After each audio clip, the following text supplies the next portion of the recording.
Everybody talks about how hard it is to buy a home in California, but nobody talks enough about what happens after they got the keys. Because right now, nearly half of California homeowners that bought recently actually are expressing regret.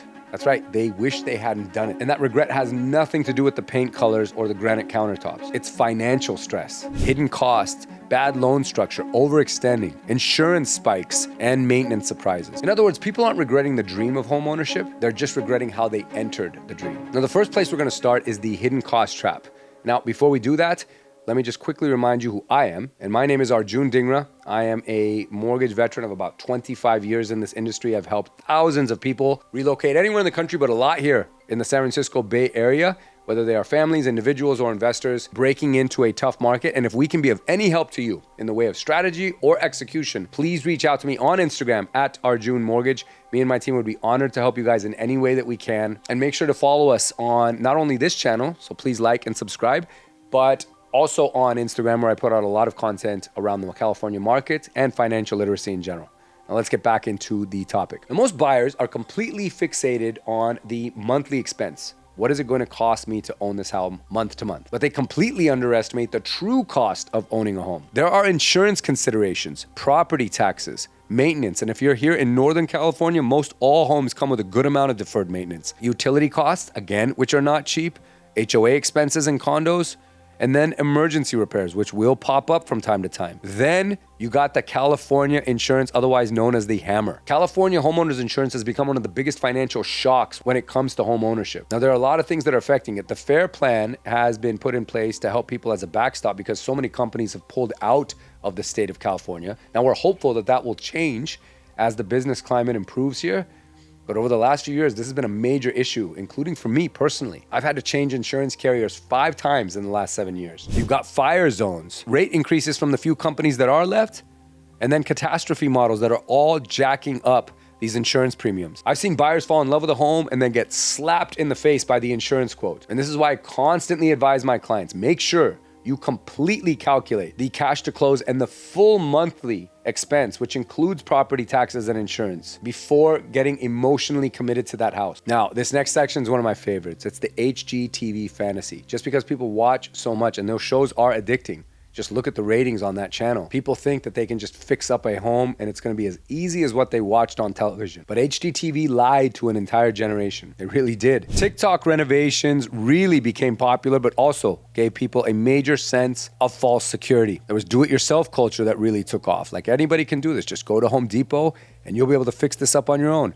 Underestimating contractors, material costs, structural surprises. A fixer-upper sounds romantic. Before and after pictures are great. We all love them. Until you're crying in Home Depot on a Saturday after going back for the 3rd time that day because you just can't nail down the part that you need. A lot of younger buyers thought that they were buying an opportunity, but instead ended up buying a second job or even a money pit. The next pitfall was the wrong mortgage strategy. Now, this is one of the biggest mistakes that I see buyers make. Shopping for mortgages like they're chasing gas prices, driving a little bit further just to get a slightly cheaper gas price when in actuality you burnt up the difference in the drive. But society and consumer behavior has trained most people to shop for the lowest mortgage rate. When in actuality, guys, the rate means very little. That might shock a lot of you, but it's the absolute truth. The lowest rate does not mean best strategy. I always tell clients that a competitive interest rate paired with the right mortgage strategy will always be better 10 out of 10 times than the lowest rate paired with the wrong strategy. There's lots of things to consider depending on what your overall financial goals are, how long you plan on staying in that home, what your immediate needs are, how much cash do you want to leave left over. So this means you don't have to take a 30-year fixed. You don't have to always put down 20%. A lot of creativity in those spaces,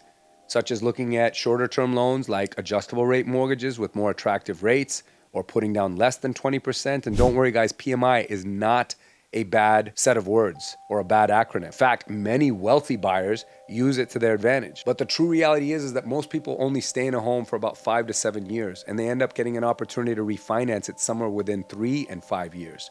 So knowing that, chasing the lowest rate, even if it might be more expensive, does nothing more for you than just give you bragging rights at your housewarming party. You want to be smart about how you go about it, and this is why working with a real advisor matters. And so let's talk about that for a second. There's a real difference between working with someone that is just a mortgage task doer, where they just go down a list, they take you through an intake conversation, get down your information, and hand you back a rate and say, go out there and shop, or How do you like this rate for dropping your monthly mortgage cost? A real mortgage advisor will actually get into a bigger picture conversation with you. They'll ask you about why you actually are entering into the housing market. Are you doing it because you are being evicted from your place, you've got a terrible landlord, or you really truly want to invest in real estate? And how does this fit with your other savings and investment goals? What are your long-term plans? Are you invested in other asset classes? How long do you plan on staying in this property? The answers to all of these questions and more is something that I actually take quite serious in my role, because this is going to help me arrive at the right mortgage strategy for you. Look, anybody can hand you debt. And in fact, guys, you don't even need me to get a mortgage. What I'm here for